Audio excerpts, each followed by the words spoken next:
Welcome to Come and See, your podcast for finding truth in a world of chaos. Brought to you by Living Waters Abide Ministries, with host and founder Richard Case and co-host and retreat leader Denny Weinberg. Jesus told us to watch for the signs of his return. Today we'll examine what's happening in our world and how it points to the end and his soon return. We will also discuss the practical meaning of this as we watch and as a remnant prepare as he so leads. And now your host, Richard Case.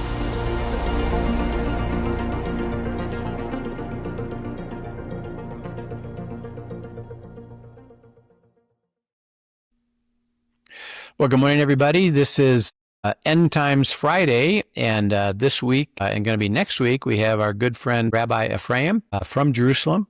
However, you actually are not in Jerusalem. Where are you these days? I've been transported to Toronto. Yeah, so he's in Toronto, Canada, for a few weeks. Where he has some. Now, do your kids and all and your wife come over with you during the summer little break? They're coming. I came early to do some other stuff, but they're coming in about a week. A few of the kids, not all the kids. Yeah, and I know because of the climate up there, that you kind of have an interesting vacation where, yeah, you can enjoy certain things, but you also have to kind of be careful because of anti-Semitism. What's happening up there in terms of how do you handle that, since it is a dynamic that's occurring? Yeah, absolutely. I mean, when I landed here, I was told don't wear your kippah anywhere outside of the Jewish communities. So within the Jewish areas, it's pretty much life as usual, except for the fact that two of the largest synagogues were both shot at with rifles within the last few months. One of them was in the backyard of where I used to live, literally. But the issue is more that people are on edge and they feel unprotected, and they feel, I think, that anywhere you go,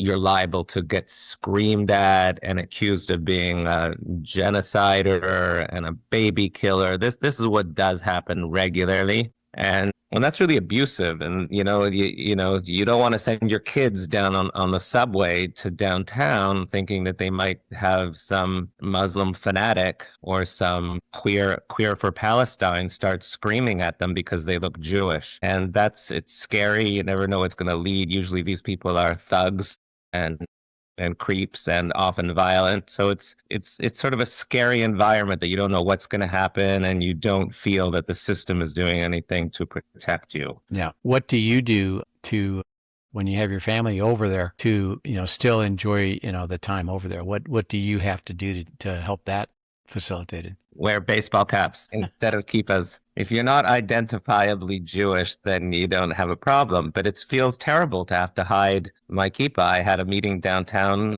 and went to a gym afterwards, and I purposely put on a baseball cap, and I shouldn't have to do that. And I didn't have to do that a few years ago. And people feel that there's been a very radical change in a very short time. Is that Canada went from being a place where Jews felt completely integrated, completely accepted, completely protected, an integral part of we were really proud to be part of Canada, and we felt part of Canada. And it's not like that anymore. Jews are feeling like outsiders, lonely, unsupported, and hated by a significant amount of the population. And most of the media is, exacerbating that. And the prime minister is exacerbating that. And many of the premiers, they just had a premier in Alberta, I think it was, or Manitoba. There was some big festival out there, and the Israeli ambassador went out as, to be just representative amongst many countries. And one of the political leaders shook hands with the Israeli ambassador. And then he had to apologize for it. He didn't have to, but he did. He went and he publicly apologized for offending people by the fact that he shook hands with the Israeli ambassador to Canada. Oh, for heaven's sakes. I mean, what?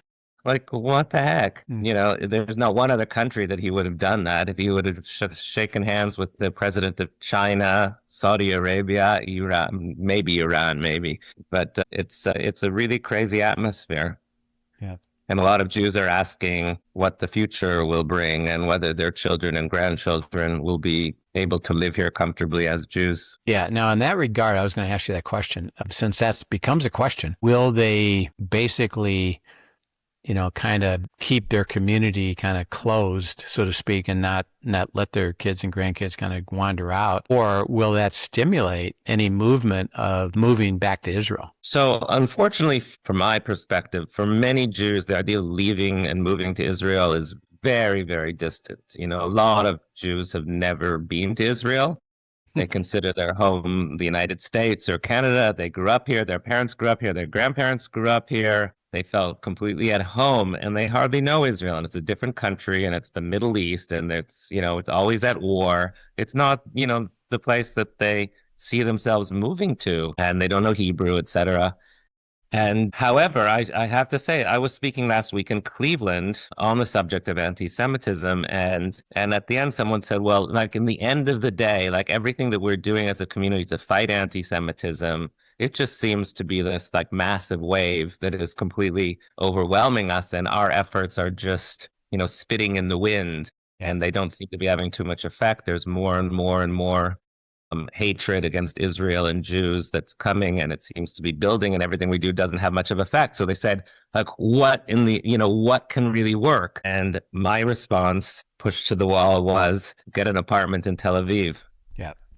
As a backup position. And there was sort of silence in the room, but people came up to me afterwards and said, you're really right. Like it hit a sensitive bone, because it's not something that they want to do. They don't want to uproot their homes and their families and their extended families, etc. But people are saying, yeah, there's truth to that. We may all have to be packing up and moving. Yeah. One of the reasons why it was so important for Israel to become a state was because what's happening now has happened in almost a nation of Jewish history, where there's this wave. The Jews come into a new country, they're accepted, they prosper. There's a golden age. Everyone loves them. We do great things for the economy. Everyone loves us. We love everybody. And then it turns. And once it starts turning, it gets worse and worse.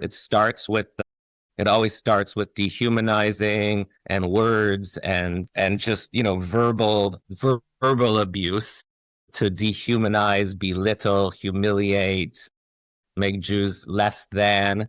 And then it moves to a little bit of violence, and then a little more violence, and then a little more violence, and then we're out. Like, this is what's happened, and people can't believe that it's happening in the United States and Canada. But people also couldn't believe it was happening in Germany. We were more accepted than any other country in history. Bankers, lawyers, doctors, politicians, everything. Yeah. It was a golden age for Jews in Germany. And then it switched super fast. So you have to be really blind as a Jew to have grown up with all our grandparents went through that. And they all said, our grandparents and great grandparents all told us, this can happen anywhere. This can happen anywhere, because they saw the impossible happening to them. So we're all a bit in shock and saying, oh my gosh, we thought it couldn't happen. But, the Jews didn't expect to be accused of poisoning the wells or anything else that we were accused of, or killing Jesus, kill all the Jews because 2,000 years ago, supposedly we killed Jesus. We don't expect these things, but then they happen. Yeah. Everywhere.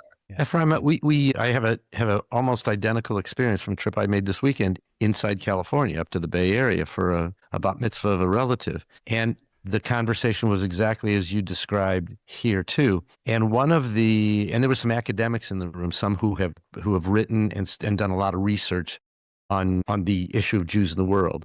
And so I was listening to their conversations back and forth. And one question came up. Well, then what do you do? Is this the time? Same thing. Is this the time that Jews in America need to be thinking about a home in Israel? And one said, I don't think that's where we are yet, but I think there's a conversation about should we be moving out of the cities, which, was as shocking because it was as disruptive of a thought that this idea of, highly schooled people in this subject saying it's time for Jews to find a different place to live and be less noticeable. And how do you, Rabbi, how do you interpret that? Because here's how I see things. When things are irrational and people act irrationally and accuse certain things that just are not true, and they don't even look at the facts of it all, is that, just like, interesting enough, Israel they became a country per se. They've never attempted to make any effort to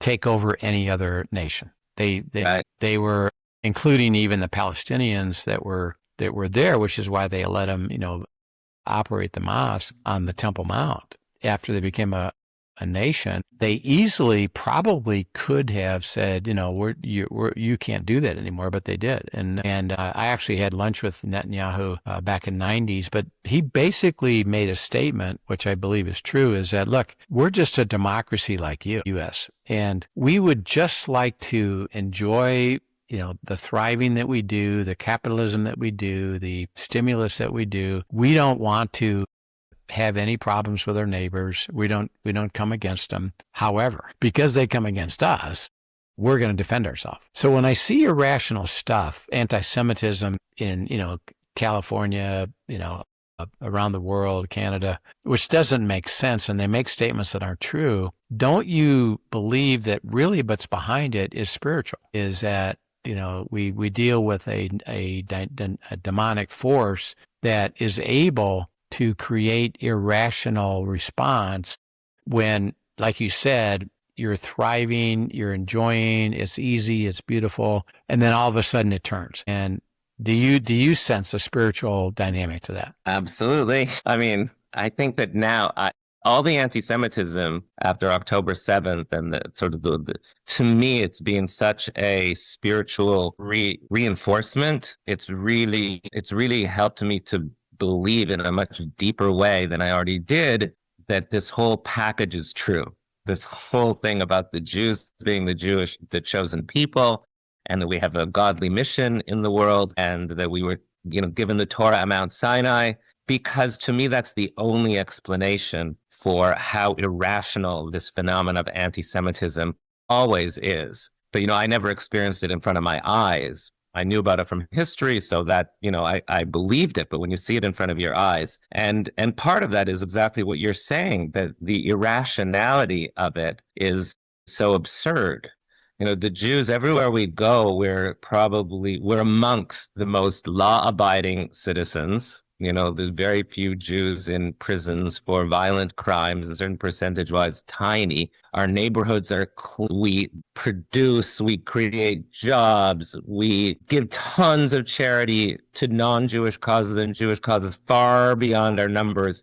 We should be loved and embraced by everybody as being a model community on an objective basis. I'm not saying we're perfect. Obviously, there's lots of bad Jews just like everyone else. But percentage-wise, we're pretty good. And, if you're going to, hate a group, hate the ones that are contributing tons of violence in the community and poverty and lack of education. And, we're really contributing. And then to be consistently, and that's everywhere. This is not a new American phenomenon. This was Europe. This was Spain before we got kicked out of Spain. This was the Muslim countries that kicked us out of the Muslim countries. It was the Roman Empire. So it's throughout our history. So when it becomes so irrational, you have to say, what the heck is going on here? And when people grab onto that irrationality so quickly, Israel's committing genocide, and it becomes this accepted thing. Like, how ridiculous can you be? Like, don't you realize, that Israel's was just had a genocide taking place on it? Every single one of our neighbors, including Iran, wants to do genocide on us if we're not protecting ourselves. They've tried before. Hamas, Hezbollah, Jordan, Lebanon, Syria, Iraq, Iran, Egypt, they keep on trying to do genocide, and we're just busy trying to defend ourselves. And then the world jumps after October 7th, after they saw what Hamas does, the raping and the pillaging and the murder and the glee and the filming of it and the decimation, the desecration and the pride in that and the clear, vision that this is what we want to do. We want to destroy your country by any means necessary. And then suddenly across America, everybody is screaming on the college campuses, by any means necessary. Israel is like the worst country in the world. Like, why does that get picked up on so quickly and so much Jew hatred? So to me, that is a very spiritual phenomena that people are, look, the Torah says in the Talmud that the reason why there is anti-Semitism is because God gave us the Torah at Mount Sinai. The same word of Sinai in Hebrew is the word for hatred. And the Talmud says when God gave the Torah at Sinai, hatred, the same word, came into the world. Why should they hate us for being the bearers of the Bible to the world? And the reason is good people don't mind that. Good Christians, they don't mind it. Good people don't mind it, but bad people mind it a lot because we're sort of the flag bearers of morality, of conscience, responsibility, love your neighbor, freedom. And people who come along that want to take that away or be tyrants, even, radical socialists that want to take away freedom. Any time tyrants and really bad people or bad groups rise up, they're going to target us because we're the bearers of morality and God, even if they're not aware of that. I don't think people consciously say that or think that, but obviously there's something that makes people want to hate us. Yeah. So I think that's a very spiritual phenomenon. Talk briefly about, in that regard, let's talk about Hezbollah. Yeah. They've attacked you, for a long time. They had an agreement which they didn't honor. You then, after the October 7th, protected because your northern border was on fire. You protected yourself. You pushed them back. As you do that, and as you have done that, you have specifically worked toward the military, what we call military targets, and you've tried to be very, very careful of citizen targets.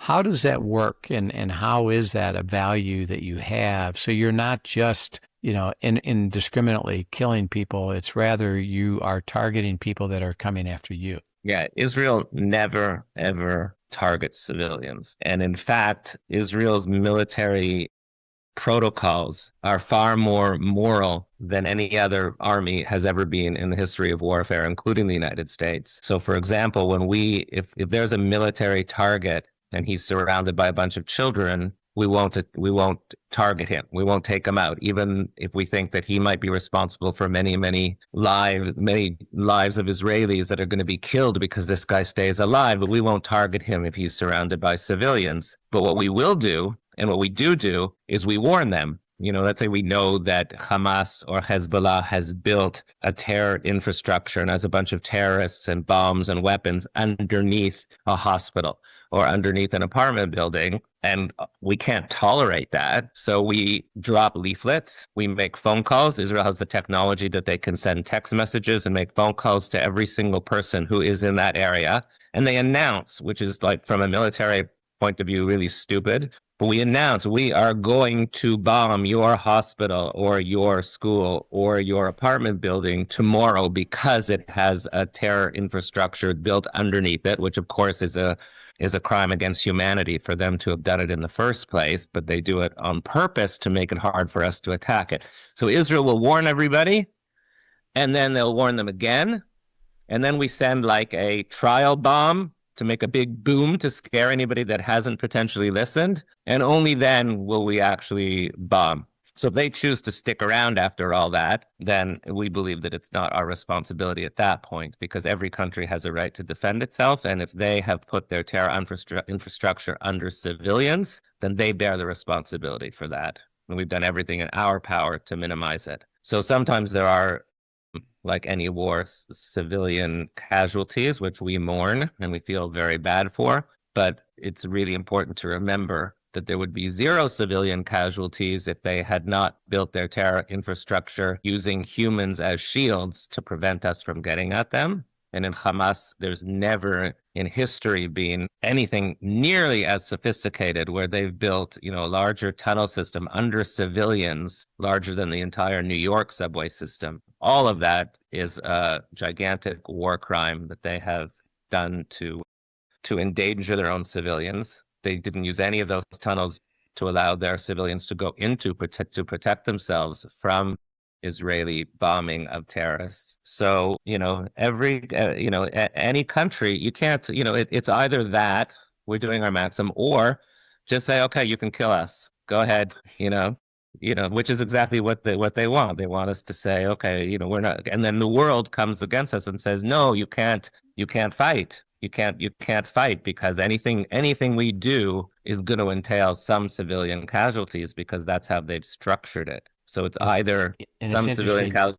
Interesting, by the way, because of the Iran war, which we'll get to in the next session. There's been some U.S. casualties, minimal, but some. But it stimulated a response of, okay, because of that, we are going to. Right.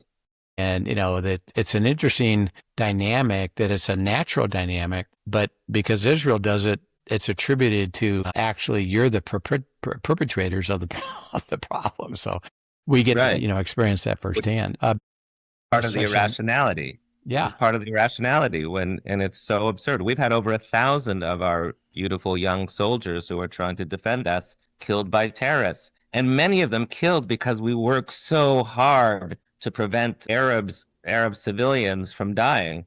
Yeah. So they'll go in really carefully into areas, into booby trap buildings instead of just bombing them from the air because it might cause civilians. So we endanger the lives. On the before we end this session, what exactly is the scenario right now with Hezbollah? Are they neutralized? Are they still attacking you? What's going on with them? So the entire north of Israel is still not populated. Our population centers, our cities, our towns, most of the civilians have not returned because Hezbollah is still active, is still sending drones. Not so many missiles anymore. We did destroy a lot of their capabilities, but they do sometimes send missiles. But drones, armed bombing drones are still a major thing that they keep on sending over. So the civilians have not returned. So that's despite the fact that we're occupying southern Lebanon and trying to destroy their infrastructure, but it's far from complete. And they also are able to attack us from even north of the border, north of the area that we're occupying. Yeah. So it is not at all completed. They're still very actively trying to destroy us and attack our civilians, of course. And the agreements that we've made with Lebanon are being discussed, but I personally have very little confidence because the end goal of these agreements seem to be that Lebanon, the state of Lebanon, will take responsibility for getting rid of Hezbollah. And they've done that, I think, at least 3 times in the last 10, 20 years, where they say Israel has to withdraw, but don't worry, we'll take care of Hezbollah for you. And then they don't. And then they don't. And then we get attacked again. So that's not so. So where are we going with this? No one really believes that Lebanon has either the will or the ability, of, even if they had the will, to tackle Hezbollah. Hezbollah is like a gigantic army. Yeah, gigantic, well-armed by Iran mostly and Syria army, and the Lebanese army is tiny compared to Hezbollah's terrorist forces. So I don't know exactly what we're hoping for here. The only good news is that the state of Lebanon has at least openly said for the first time, we don't want Hezbollah in our country. Hezbollah, you are ruining our country. We don't want to be in the state of war with Israel, and it's Hezbollah's fault. And we want you out. So at least they're vocalizing that we're on the same team here, that no one wants Hezbollah in Lebanon. But I believe that only Israel has the ability. So we're very bothered when Trump casually says, Israel, you should get out of Lebanon. Like, okay, is that a solution? It's like saying, America, get out. Let Iran just take over the Straits of Hormuz. Let Iran build a nuclear bomb. America, get out of Iran. It's very disrespectful. Yeah. So it looks like the status quo for a while, and you'll have to decide, where that goes with you. But I know that you're there. Well, thanks, Rabbi, for sharing all that thought and information, particularly about anti-Semitism and how irrational it all is, and what your real purpose is. And so we'll just continue to we'll pray for you, and when next session we'd like to talk a little bit about the Iran war, the current status, but also about the spiritual temperature of Israel, since you're kind of vibrant in that and keep track of it. We'd love to hear some of your thoughts on that. So thank you so much for sharing, and we will look forward to our session 2. If anybody has any questions and would like to ask Rabbi or Eric any questions about Israel, send them in at questions@abideministry.com, and we'll love to pass them on, and they'd love to talk to you. So we'll see you then. Thanks. Thank you for joining us for today's episode of Come and See, your podcast for truth in a world of chaos. Brought to you by Living Waters Abide Ministries. Send us your questions and comments and tune in tomorrow for more answers to your personal questions about living life in God's truth. Remember, God's will is best and none better. His truth brings peace in this world of chaos.